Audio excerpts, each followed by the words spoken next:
Gilberto Martínez Gracias. se presenta él solo. Gracias, Carlos. Bueno, Y aquí, soy cubano, aquí creo que somos cubanos, o la mayoría, ¿verdad? Sí.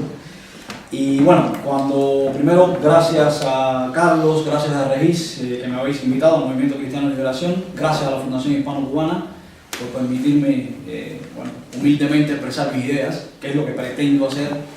Y cuando me pidieron que participara, pues evidentemente traté de pensar, previendo anteriormente de que evidentemente el Movimiento Cristiano de Liberación o los miembros iban a hablar en general o del movimiento o de la oposición, pues yo humildemente he pensado en traer mi ponencia y la he titulado de la siguiente manera. La he titulado con este sugestivo nombre, ¿no? Porque creo que además es importante saber identificar.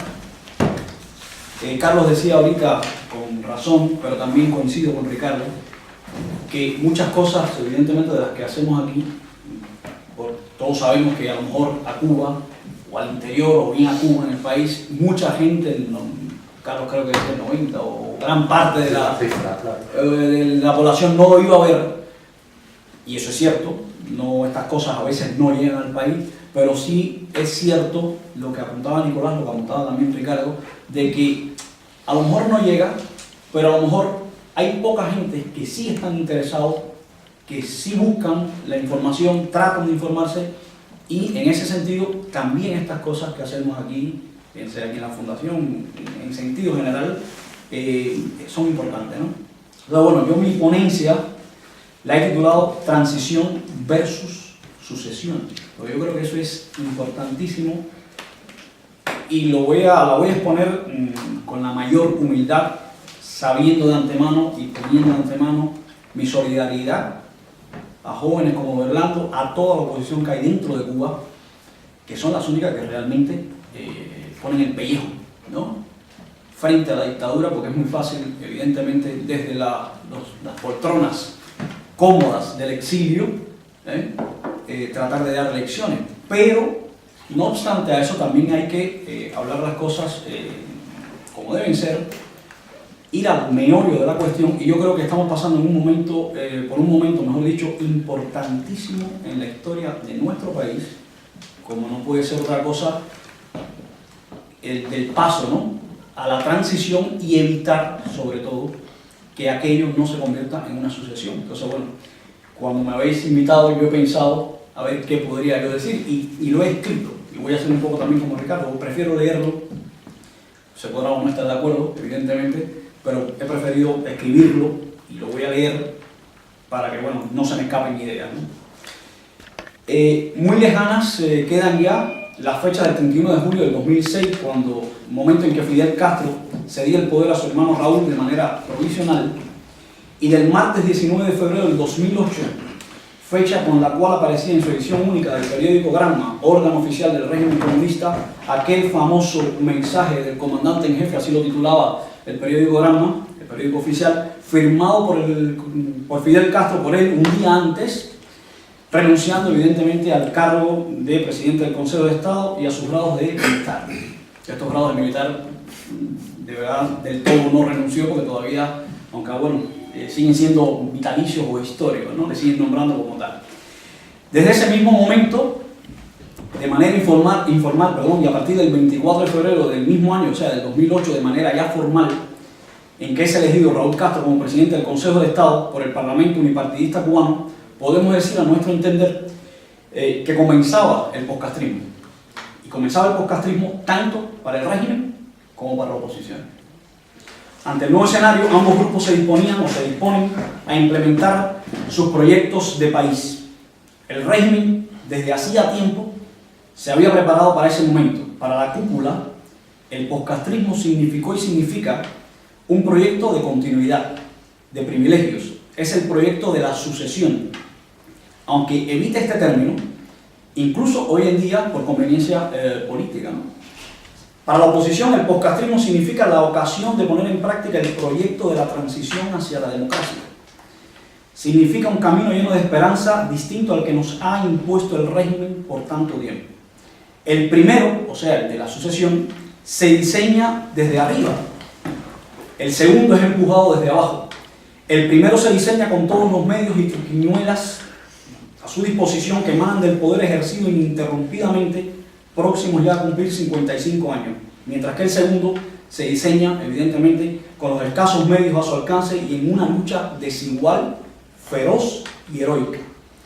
Ambos proyectos tienen un punto en común, aunque con objetivos evidentemente distintos, ¿no?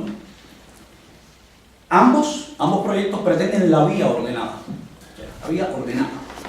El régimen pretende e implementa una sucesión ordenada, antes disimulada de Castro I a Castro II, hoy cada vez menos, de Castro II, ya Castro I no cuenta tanto, ¿no?, a sus militares más leales, que aseguren tras su muerte el poder y el statu quo a sus descendientes y familiares más cercanos. La oposición, que en su mayoría ha descartado la vía armada, tanto dentro como fuera de la isla, también desea una transición pacífica hacia la democracia y hacia el respeto a los derechos humanos del pueblo de Cuba. Ahora bien, ¿cuál es el papel que le corresponde? El papel del régimen ya lo sabemos, ¿no? Lo conocemos, lo podemos adivinar, ¿no? Ahora bien, el papel, ¿cuál debería ser el de la oposición? En mi modestísima opinión, y humildemente lo digo. En la oposición cubana no hay dudas de lo que le conviene al país es la transición y no la sucesión. Cuando las fuerzas democráticas imaginamos la Cuba que queremos todos, la imaginamos resumida en aquella famosa frase martiana de con todos y para el bien de todos. Es decir, imaginamos una Cuba democrática y libre, con pleno respeto a los derechos humanos, a las libertades públicas e individuales. En esencia, imaginamos una democracia robusta. Sin embargo, como me alertaba un amigo que hay por aquí, a través de una copla, el pintar una paloma es muy fácil de pintar, pero la dificultad es que abra el pico y que coma. Es decir, la dificultad está en llevar a vías de hechos nuestra transición e impedir la sucesión del régimen. Debemos contraponer el wishful thinking, que se dice en inglés, versus reality. Es decir, debemos contraponer las ilusiones y los deseos frente a la realidad. No basta con soñar, no basta con soñar, hay que trabajar por el cambio. La responsabilidad histórica de toda la oposición, tanto dentro como fuera del país, debe ser la de impedir los planes de sucesión del régimen, que ya están en marcha ya desde hace mucho, e implementar evidentemente los planes de transición pacífica hacia esa democracia. Para ello, las fuerzas opositoras internas, principalmente, porque son los que están ahí en la lucha, no deben desenfocar esa lucha. La oposición debe pasar, además de la denuncia constante, a la sólida formación política e ideológica. Debe acercarse más al pueblo y trabajar con él, identificarse con sus necesidades y proponer soluciones. Estas deben ser sólidas, convincentes, claras, que marquen un recorrido. Proyecto Varela, quizás no, es un ejemplo de ello. Un trayecto y sobre todo un destino, o sea, un puerto, a dónde vamos a llegar. Al menos plantearlo, tenerlo planificado.